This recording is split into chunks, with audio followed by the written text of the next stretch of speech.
어젯밤에 이제 전격적으로 속보가 막 들어왔어요. 사실은. 네. 방송 출연 중이셨다면서요? 예, 어제 이제 YTN의 밤에 방송 10시부터 한 11시까지 하는 방송에 출연 중인데 도태우 후보 얘기하는데 도태우 취소. 정봉주 얘기하는데 정봉주 취소 이게 막 떴으니까 속보로. 이게 얼마나 이제 밤에 이게 긴박하게 돌아갔는지를 좀 알 수 있을 것 같고 뭐 좀 말씀을 드리자면은 10시 24분에 도태우 후보 취소가 떴고요. 속보가 10시 30분에 정봉주 후보 속보가 떠서 6분 차이로 이제 떴습니다. 속보로 기준으로 하면 네. 속보 기준으로. 그러니까 이제 제가 뭐 저는 현장에 있지 않았지만 그때 현장에서 취재한 기자들 얘기를 들어보면은 계속 물어봤다라는 거예요. 저쪽은 어떻게 한대요? 저쪽은 어떻게 한대요? 정봉주 어떻게 한대요? 도태우 어떻게 이거를 기자들한테 물어봤다라는. 왜냐하면 기자들은 양쪽을 다 취재하고 정보 보고를 받으니까 그래서 오히려 이제 이게 얼마나 지금 치열하게 밤에 고민을 하고 눈치 싸움이 있었는지를 좀 알 수 있을 것 같습니다. 양당의 고민이 깊었다. 예, 깊었습니다. 예. 네, 결국은 이제 도태우 후보 먼저 얘기를 해보면 이제 원래는 공천 재검토 요청을 한동훈 비대위원장이 했다가 공관위가 공천 유지 결정을 그대로 하겠다라고 했다가 하루 만에 번복이 된 거잖아요. 그렇죠. 그래서 이제 도태우 후보가 이제 논란이 됐던 발언들이 여러 개가 있었는데 이제 계속 나오는 거예요. 그러니까 그래서 도태우 변호사는 2019년 8월 태극기 집회에서 문재인 전 대통령을 비난하면서 문재인의 이런 기이한 행동을 볼 때 죽으면 그만 아닌가 그런 상상을 해보게 된다. 뭐 이런 얘기를 했다라는 거예요. 그러니까 5.18 폄훼 발언도 있고 부정선거 뭐 음모론 뭐 이런 것도 주장을 했고 여기에 이제 뭐 문재인 대통령에 대해서 이렇게 부적절한 발언도 하고 그래서 이제 그 국민의힘 쪽 얘기를 들어보면은 이거 계속 나오겠다.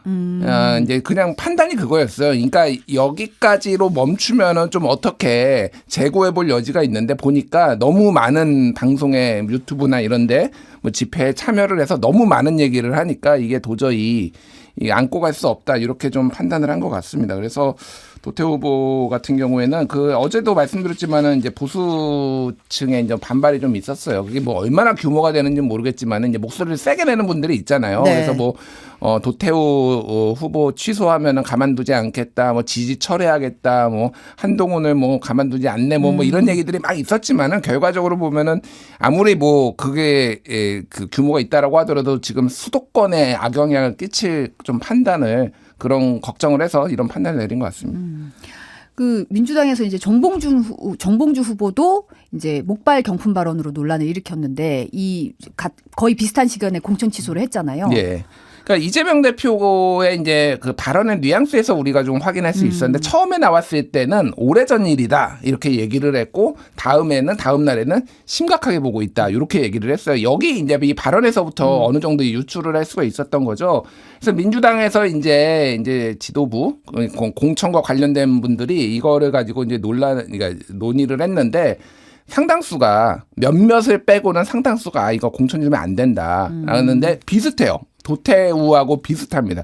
무슨 얘기냐면은 너무 많다. 이게 그러니까 본인들도 이제 스크리닝 이제 뭐 정봉주 후보가 나왔던 방송들을 볼 거 아니에요.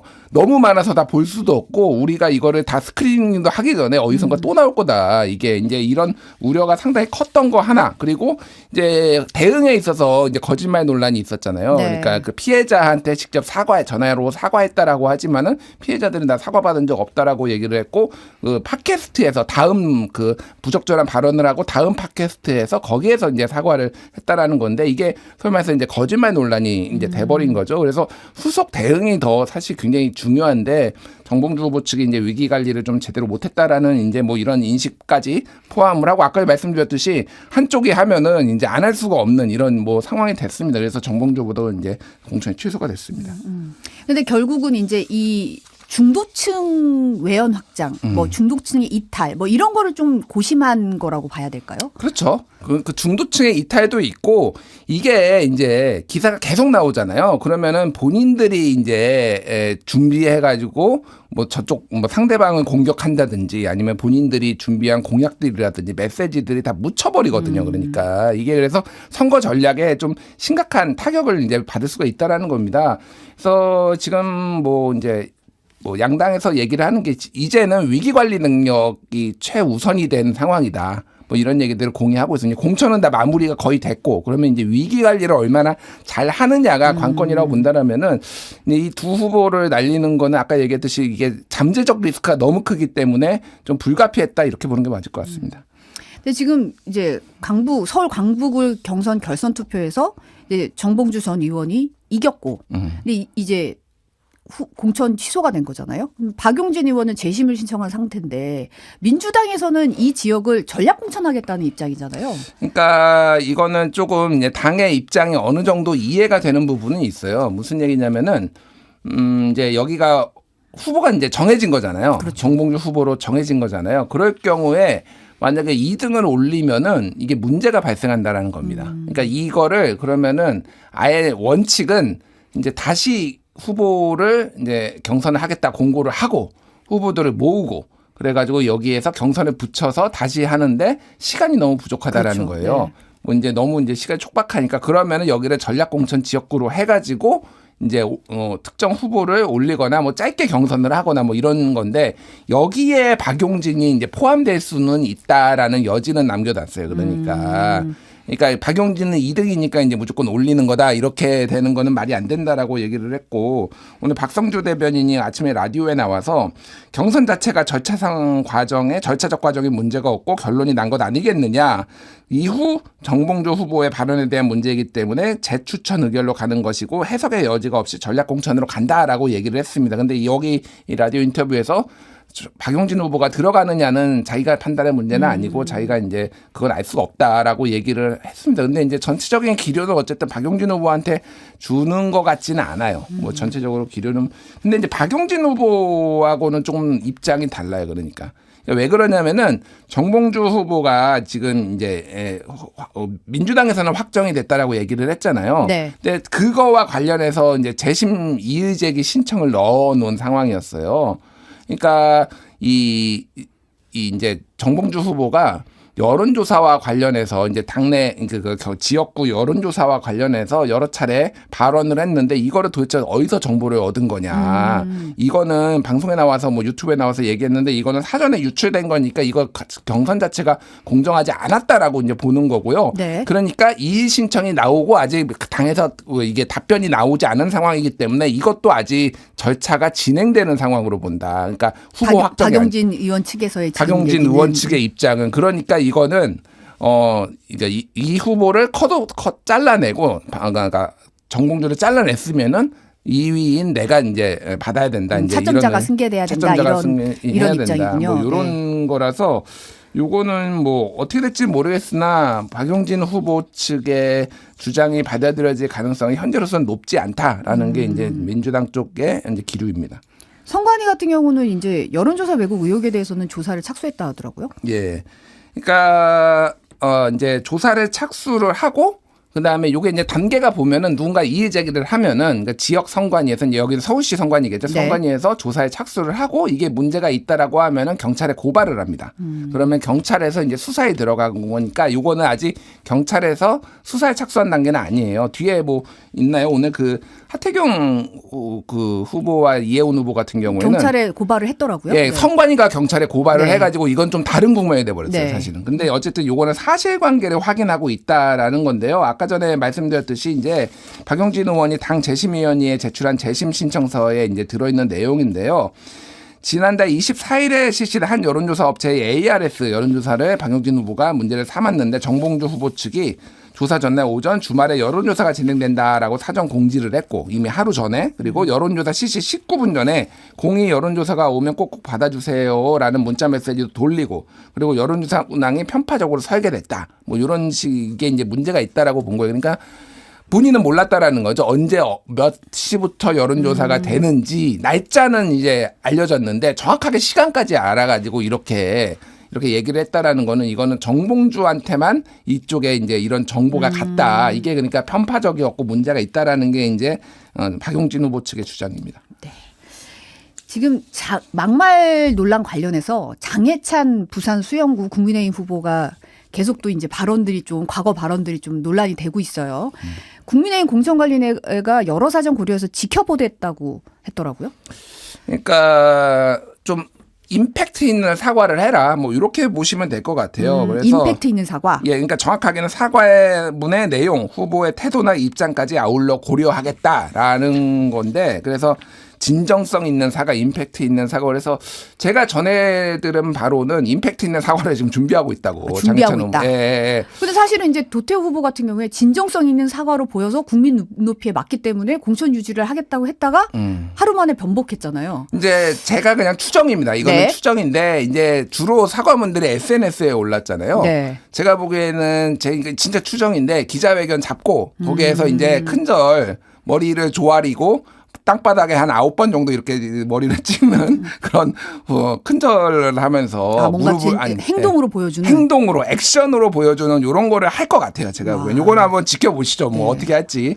네, 그런 거를 조금 준비하고 뭔가를 준비하고 있다라는 얘기까지 들었습니다. 그래서 지금 뭐 장만대장경 얘기 나오고 있잖아요. 장만대장경이요? 예, 그러니까 장해찬의 팔만대장경 뭐 이런 거죠. 장해찬의 팔만대장경. 예. 그러니까 이게 예전에 요 무슨 만대장경 이게 많이 이제 약간 패러디처럼 있었는데 예전에 조만대장경이라고 있었어요. 그러니까 조국 전 법무부 장관이 예전에 SNS에 예를 들면 박근혜 정부 때나 이런 이명박 정부 때 올렸던 거를 본인한테 적용을 할 수가 있다. 똑같이 그러니까 그러니까 워낙 어록이 많다 뭐 이런 거를 얘기하는 건데 그 뭐 사이트는 그냥 뭐 궁금하시면 포털이나 그냥 뭐 구글에서 장만대장경 치면은 개인이 만든 거예요. 잠깐 캡처를 보여드렸는데, 네. 그러니까 뭐 이거 보시면 될 것 같고 여기에 지금까지 장해찬 후보가 논란이 됐던 발언이나 아니면 SNS 이게 이제 다 이 내용들이 상세하게 적혀 있어요. 그래서 이게 지금 그러니까 장해찬 후보는 지금 대부분의 문제될 것 같은 거를 이제 다 비공개를 해놓거나 뭐 이게 닫아놓은 상황인데 이미 하려면 진작에 했었어야 된다. 캡처가 다 지금 쌓여져 있다. 캡처가 이미 쫙 쌓여 있어요. 그래가지고 이게 이제 곡감 빼듯이 하나씩 나올 거다 이렇게 얘기가 나오고 있습니다. 이게 장해찬 후보가 이제 부산 수영구 후보거든요. 수영구 같은 경우에는 요렇게 서울로 따지면은 압구정 같은 데예요. 압구정. 그러니까 이게 서울이 강남이 두 번에 걸쳐서 사실상 개발이 됐잖아요. 네. 압구정 쪽 강에 가까운 강남이 먼저 개발이 되고 그다음에 이제 아래쪽이 도곡동이나 대치동이 됐잖아요. 그러니까 해운대는 도곡동이라고 보시면 되고요. 여기는 원래 구 강남 네. 뭐 이 정도로 보시면 될 것 같아요. 그래서 여기 한 60% 나옵니다. 그냥 국민의힘이 60% 이상 나와요. 보통 후보가 나오면은 최근에 여론조사도 굉장히 좋게 나오니까 장해찬은 사실은 이 막말 뭐 논란이 있어도 아마 붙을 거예요. 웬만해서는. 근데 이제 문제가 이제 당에서 고민하는 거는 이거가 계속 나오면 아까 얘기했듯이 이제 전체적으로 수도권 민심과 국민의힘에 대한 어떤 이런 게 여론이 안 좋아질 것을 좀 고민하고 있는 것 같습니다. 네. 지금 요거 하나만 소개시켜드리면 워낙 뭐 네네. 이거저거 많이 나와서 뭐 그런데 방금 JTBC가 뭐 나온 건데 이거가 뭔 말인지도 잘 모르겠는데 하여간 2013년 1월에 쓴 건데 조금 더 당당하게 헛돈을 쓰기 위하여 추가 후원을 결심했다. 뭐 이제 정치인 기독교 단체 후원 활동을 얘기하는 건데. 그리고 남자들 룸 2번 갈 거 1번만 가고 여자들은 백 작작 사라 뭐 이런 얘기를 또 뭐 남겨놨어요. 그러니까 이런 거 헛되게 돈 쓰지 말고 후원해라 뭐 이런 내용인데. 그냥 후원하라는 좋은 얘기였는데 왜 이런 표현을 참 네. 예. 그러니까 이게 뭐 본인의 기질인 것 같습니다. 약간 굉장히 세게 얘기하고 관심을 끌기 위해서 뭐 이렇게 했는데 뭐 질풍노도의 시기였다 뭐 이런 얘기도 있지만은 이미 20대 중반인데 뭐 이거를 어떻게 이제 이해할 수 있나 뭐 여러 가지 논란이 계속 이어질 것 같아요. 네. 사실 이제 이게 어제 앞서서 국민의힘이 돈봉투 수수 의혹으로 정우택 의원 공천도 취소를 했는데 이제 어제 밤에 워낙 또 뭔가 많이 오니까 약간 구문이 되는 것 같은 느낌도 드는데 정우택 의원 같은 경우에 이제 충북, 청주 상당 이 지역에서 정우택 의원이 이제 공천 취소된 거고. 그런데 여기 경선을 치른 윤곽근 전 대구고검장이 아니라 서승우 전 그 용산 대통령실 비서관이 전략 공천이 됐더라고요. 예. 그러니까 옆 지역구예요. 바로 옆 지역구. 바로 옆 지역구의 후보가 이렇게 된 건데 그러니까 요것도 그러니까 이제 옆 지역구에서 경선에 탈락한 후보를 지금 전략 공천한 거잖아요. 그렇죠. 예. 그러니까 이 지역구에 있었던 윤갑근 검사 이 후보 같은 경우에는 지금 이 정우택 후보랑 너무 감정적으로 격렬하게 대립을 해서 이게 문제가 있을 수 있다라는 판단 하나. 그리고 이제 후보 경쟁력이 저쪽이 낫다. 근데 이제 서수민 후보 같은 경우에는 이제 용산 출신이거든요. 그러다 보니까 아무래도 친윤 이제 좀 초반에 이 공천 초반에는 굉장히 엄정하게 이제 관리가 되고 뭐 친윤도 우대 안 한다라고 했지만은 막판에 좀 이렇게 친윤들이 좀 강세를 얻는 거 아니냐 뭐 이런 얘기도 있어요. 이거를 복합적으로 뭐 이 얘기는 있는데 어쨌든 옆 지역구를 공천을 했을 때 이게 요즘 딱히 이게 안 좋거든요. 그러니까 무슨 얘기냐면은 지금 국민의힘이 그거를 많이 했어요. 예를 들면은 지금 PK 이제 부산 이런데 거물급들 이렇게 예를 들면 서병수 오선 서병수를 이제 전재수한테 붙이고 뭐 이를테면 김태호를 이제 뭐 저기 김두관한테 붙이고 양산을해 뭐 이런 식으로 뭐 붙였잖아요. 이게 근데 지금 최근에 여론조사를 보면 딱히 좋지가 않아요. 그러니까 이 거물급들이 힘을 발휘하기에 이게 그 지역의 민심이 딱히 좋지가 않다라는 것들이 좀 나오고 물론 이제 정권 심판론이 재점화된 것도 있지만 그래서 이게 좋은 전략이냐 사실 이게 국민의힘 내부에서도 좀 나오고 있어요. 오늘 모 의원님하고 만났는데 이제 제가 이름을 말하기 강하게 비판하더라고요 이거. 그래서 아무 생각이 없는 거다 이런 식으로 하면은 그 지역구 사람들이 좋아하겠냐 그냥 상식적으로 생각을 해봐라. 네, 뭐 이게 강서의 후보를 마포에 있는 후보를이나 서대문에 있는 후보 하면 어이구 우리 뭐 좋아하겠냐라는 거니까 쉽게 얘기를 하면 지역 현안 하나도 모르고 그러는데 이건 좀 잘못된 판단이다 뭐 이런 얘기도 좀 하시더라고요. 예. 아까도 앞서 잠깐 언급이 됐지만 서울시 선거관리위원회가 그 중성동을 국민의힘 후보 선출 경선 과정에서 부정행위 의혹 불거진 이해운 전 의원 측 캠프 관계자들 경찰에 고발했어요. 예, 서울시 선거여론조사 심의위원회는 서울지방경찰청에 이제 이해운 의원 측 캠프 관계자 6명을 공직선거법 위반 혐의로 고발했다고 하태경 의원 측에 통지를 했습니다. 네. 그래서 이게 사실은 하태경 의원 측에서 나온 걸로 추정이 돼요. 그러니까 무슨 얘기냐면 이거 캡처를 해가지고 문제 제기를 한 게 기사에는 대부분 지금까지 나온 기사에는 나오지 않았는데 이제 문제 제기가 처음에 하태경 의원 측이 증거를 수집한 것 같습니다. 그러니까 하태경 의원 측에 통지를 한 거죠. 왜냐하면 이거 문제 제기를 한 사람한테 통지를 해야 되는 거거든요. 그래서 이제 선관위는 당내 여론 경선을 위한 여론조사 결과에 영향을 미치게 하기 위해서 다수 선거구민을 대상으로 성별, 연령 등을 거짓으로 응답하도록 지시, 권고, 유도하는 행위를 금지하는 공직선거법 108조 12랑 1호 등을 위반했다라고 이제 이해운 의원 측이 위반했다 이렇게 이제 봤습니다. 그래서 이게 지금 하태경 의원 측은 이의를 제기한 상황이고 당에서는 아직 공식적으로는 이거에 대해서 변경을 하지는 않았지만은 빠른 시간 안에 결론을 내도록 하겠다라고 얘기를 했잖아요. 네. 이게 문제가 이제 당에서 좀 이제 두 가지 고민을 해야 될 거예요. 그러니까 첫 번째는 뭐냐면은 이건 바꾸게 될 경우에는 사실은 이해운 후보 측의 반발도 있고 또 하나는 이게 어저께 그 장성철 소장님도 저랑 방송 나와서 얘기를 했잖아요. 이게 이 한 후보만 지금 이런 식으로 문제 제기를 한 게 아니거든요. 물론 이제 여기는 고발까지 됐기, 선관위에 고발까지 있기 때문에 좀 명징해지기는 했지만은 국면이 좀 다르죠. 이쪽은. 예, 국면이 다르죠. 그렇긴 하지만 어쨌든 이거를 그럼 또 문제 제기가 여러 군데 들어왔을 경우에는 공천 자체가 흔들릴 수 있다라는 고민이 있는데 이 정도면은요, 이건 잘못하면은 이해운 의원이 당선되더라도 선거 무효형으로 날아갈 수도 있는 거예요. 그러면 재선거 치러야 될 수도 있는 겁니다. 그러니까 하태경 후보가 완전히 경쟁력도 없고 말도 안 되는 후보다라고 하면은 그냥 이해운 후보 측 하겠지만은 경쟁력이 하태경이 더 있다라는 얘기도 많거든요. 사실 수도권에서는 상대적으로 그러면은 차라리 하태경은 해서 이런 잡음도 떨쳐내고 가는 게 낫지 않냐 뭐 이런 이 두 기류가 같이 있대요 지금. 근데 어쨌든 고발까지 당했으면은 조금 국면이 어저께까지 하고 어저께는 좀 완강하게 조금 그러니까 그냥 이해운 측으로 가는 거였더라면 이제는 조금 많이 하태경을 하는 것도 심각하게 고려하고 있다 이렇게 보시면 될 거예요. 이 부분은 좀 지켜봐야겠네요. 그리고 사실 이제 더불어민주당이 주도하는 비례대표 위선정당이죠. 더불어민주연합, 그러니까 시민사회 후보 추천받았던 임태훈 전 군인권센터 소장이 공천 배제를 받았는데 이 시민사회 측에서 다시 추천했어요.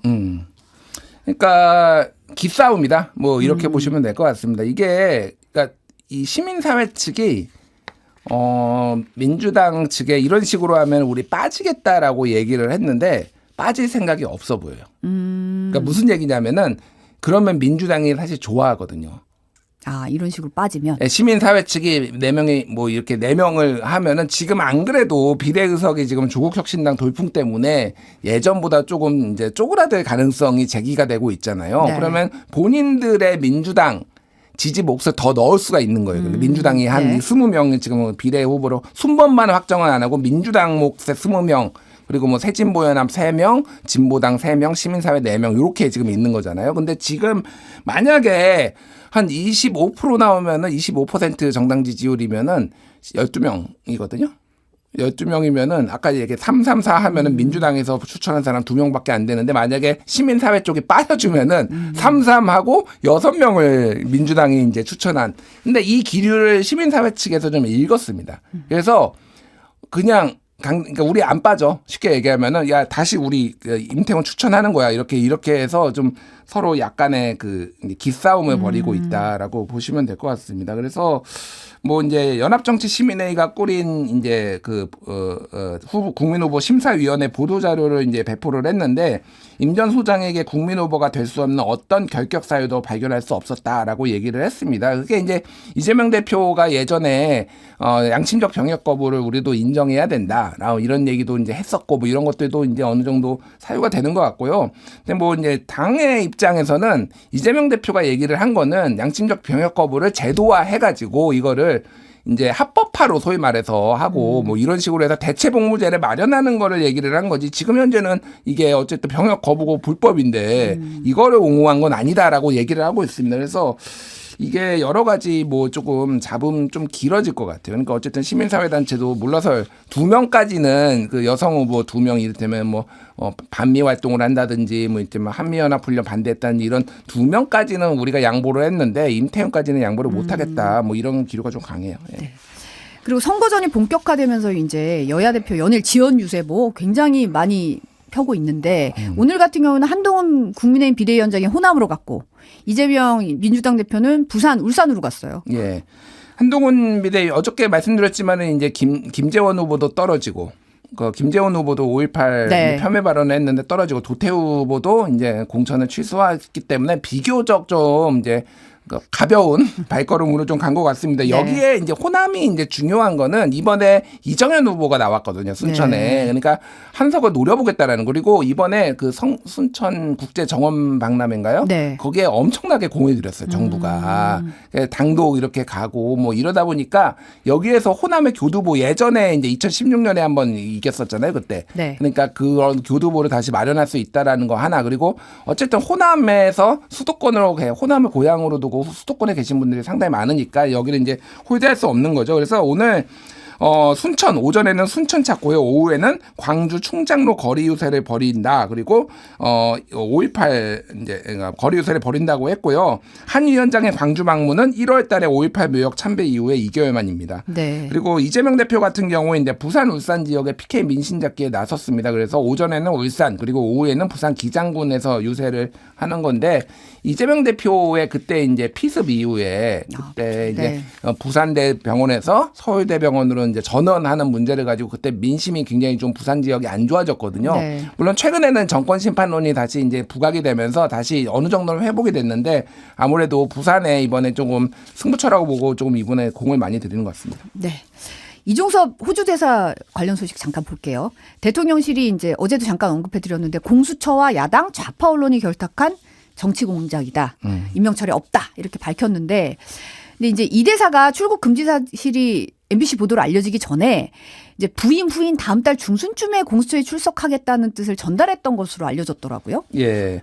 그러니까 지난 4일에 정부가 이종섭 전 국방부 장관을 호주 대사에 임명을 했고 공수처는 그러면 이 전 장관한테 언제 조사가 가능한지 의사를 타진을 했는데 다음 달인 4월 중순쯤 출석할 수 있다라는 뜻을 전달을 했다라는 거예요. 이제 4월 중순이면은 뭔가요? 선거 끝나고 정확하게 총선 끝나고 이제 출석을 할 수 있다 이렇게 얘기를 한 거죠. 그러니까 다음 달 22일부터 닷새간 외교부 장관이 주재하는 재외 공관회의가 열릴 예정인데 이때 귀국해서 조사를 받으려고 한 것으로 보입니다. 네. 그래서 이미 지난 8일에 호주로 향하는 어떤 비행편도 예약해뒀던 것으로 파악이 됐고요. 그래서 석 달째 출국 금지된 사실을 전혀 몰랐거나 출국 금지가 풀려 문제없이 출국할 수 있을 거라고 판단한 것으로 보이는데 MBC가 이제 이거를 보도를 하면서 얼마나 MBC가 싫을까 이 생각은 듭니다. 어쨌든 MBC가 보도를 하면서 이게 이제 상황이 다 바뀌고 입장도 바뀌고 뭐 이렇게 된 것으로 봐야 될 것 같아요. 네. 이런 맥락에서 봐야 되는지 이제 그 황상무 대통령실 시민사회 수석이 출입 기자들과 식사 자리에서 MBC 기자한테 MBC 잘 들어라고 얘기한 다음에 1980년대 정부 비판 기사 썼던 언론인에 대한 회칼 테러 사건 언급했어요. 그러니까 저는 이게 너무 좀 놀라운 게 일단은 저런 회칼 테러 사건을 언급한 것도 저는 잘 몰랐습니다, 사실은 이게. 그래서 나 찾아봤어요. 굉장히 그러니까. 오래전 사건이긴 해요. 예, 80년대, 88년에 이제 사건이니까 그러는데 저거를 발언을 한 것도 매우 부적절한데 이게 기사화되지 않을 거라고 생각을 했는지. 그러니까 옛날에 그게 뭐 우리 성지영 진행자도 이제 기자 생활을 20년 넘게 하셨으니까 옛날에는 약간 이런 장관들이나 이런 거 뭐 이렇게 고위공무원 만나면은 웬만하면 좀 기사를 안 쓰는 경향이 있었어요. 그러니까 서로의 관계를 위해서. 그런데 예전에 경향신문이 그 교육부 이제 공무원 만났는데 그때 개돼지 국민 개돼지로 네. 뭐 이런 거 있었죠. 그러니까 그 흐름이 다 깨졌거든요, 사실은. 그게 맞죠. 그리고 어쨌든 네. 그때는 경향신문이 재차 물어봤어. 이거 기사로 나갈 수도 있다라고 했는데 내 발언 정정하지 않겠다라고 해서 경향신문이 기사를 냈거든요. 네. 그래서 사실 고위 공무원들이 되게 조심해요. 그러니까 옛날처럼 이렇게 쉽게 얘기를 안 합니다. 무리가 될 기사화가 될 만한 이런 거를. 근데 이분은 낭만의 80년대를 사셨는지 어쨌는지 굉장히 정무적 감각, 이게 뭐 언론인이잖아요, KBS. 그렇죠. 네, 이제 기자 출신인데 굉장히 정무적 감각이 이제 떨어진다라고 이제 말씀을 드리고요. 뭐 내용은 이렇게 좀 전달드리겠습니다. MBC를 포함한 출입 기자들과 식사 자리를 가졌는데 황 수석이 김신조 일당의 청와대 습격 사건 그리고 판문점 도끼 만행 사건에 대해 의견을 얘기하다가 자신의 군대 시절 얘기를 했고요. MBC는 잘 들어 이렇게 얘기를 콕 집어서 얘기를 했더라고요. MBC는 잘 들어라고 얘기를 했고 내가 정보사 나왔는데 1988년에 경제신문 기자가 압구정 현대아파트에서 허벅지에 칼 2방이 찔렸다라고 얘기를 했는데 그때 이제 그 경제부장 사회부장이었던 분이 아침에 이제 회칼을 공격하는 괴한으로부터 칼을 찔린 거예요. 근데 네. 알고 보니까 이게 군을 비판하는 기사를 쓰니까 그거에 앙심을 품고 정보사령부 소속 현역 군인들이 이걸 한 거였거든요. 그러니까 이게 어마어마한 사건입니다. 맞아요. 사실은. 네. 예. 그러니까 이거를 근데 얘기를 했다라는 거는 굉장히 엄청난 협박인 거죠. 사실은. 예. 근데 왜 그랬냐 그랬더니 농담이라고 정보 보고 하지 말라고 했다는 거잖아요. 뭐죠? 더 글로리 그것은 농담 뭐 이거가 좀 생각 이게 무슨 그러니까 받아들이는 사람이 농담으로 받아들이질 않는데 본인이 이게 농담이라고 얘기하면 될지도 모르겠고 그리고 앞서 대통령실은 이종섭 대사 관련해서 공수처와 야당 좌파 언론이 결탁한 정치 공작이라는 보도에도 이제 부인하지 않았다라는 거잖아요. 그러니까 기본적으로 굉장히 이거는 강하게 나가겠다 이런 스탠스가 좀 있는 것 같습니다. 네, 오늘 여기까지 듣겠습니다. 온유한 김준일 시사평론가였습니다. 감사합니다. 감사합니다.